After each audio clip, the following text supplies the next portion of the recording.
you don't like this guy. I love Tatum, man. I love Tatum, man. I don't. It's like the league wants him.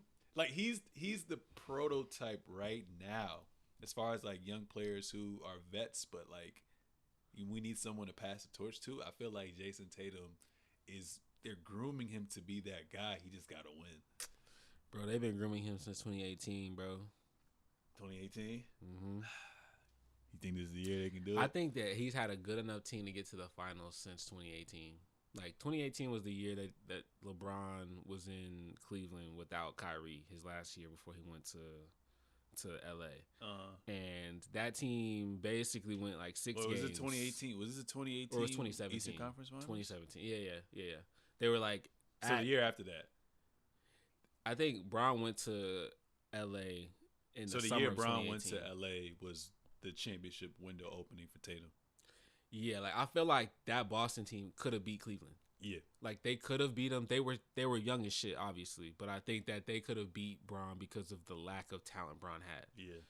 And I mean, Kevin Love, J.R. Smith, and I So think it was Tristan. Isaiah Thomas, but I think he was Isaiah injured. Thomas got traded again At that point. Okay. Yeah. Well, so yeah. y'all had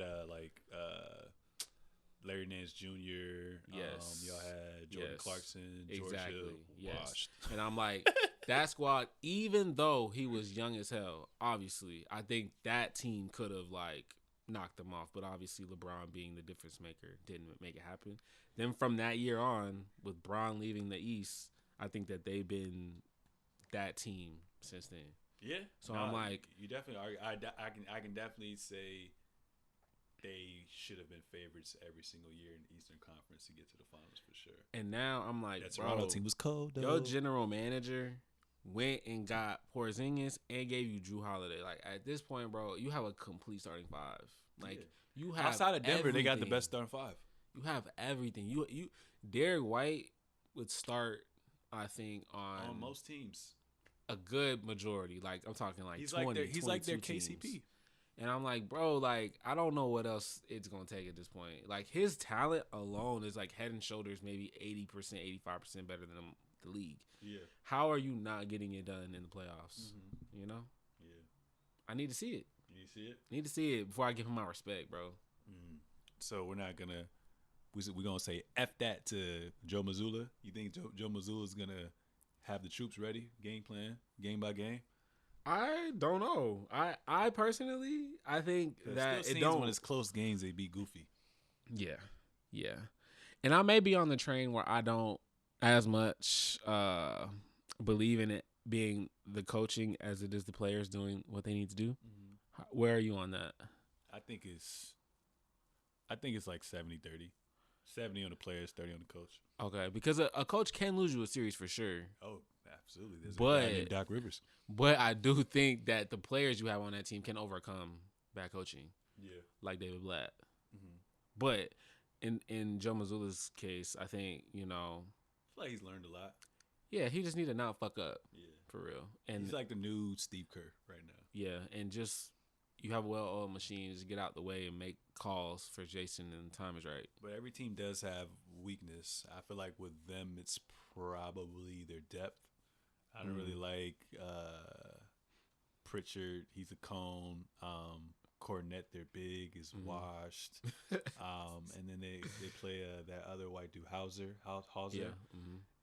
I mean, luckily, the lineups get shortened, the rotation gets shortened, but that'll probably be their weakness right there. So even as great as they are, they're gonna have to keep at least 2-3 stars in the game at all times to make it work. Yeah, so, that's true. But yeah, I'm curious to see what happens with them. They should get to the finals this year, but hey man, what if they play Miami Heat first round? Can you really say they favorites? I might go with Miami, bro. If Miami ain't seen again, I might go with Miami, dog. Look, man, you can't. They gotta win. They gotta win, bro. Yeah, I can't give it to nobody else. They are on track to win 60 games. Yeah. Like, nah, you gotta get it done, bro. We talked about when you weren't on the last episode. You saw the Phil Jackson quote on championship caliber teams. In order to be in that championship realm, you have to win 40 games before you lose lose 20 games. And there's only a few teams out there. I think it was Minnesota, OKC, Denver, and Boston. Mm-hmm. Okay. So that was like a little philosophy that he had as well too. And then like they put like a little chart up, and most of those teams went on to win championships. So that's just something to kind of think about as well too.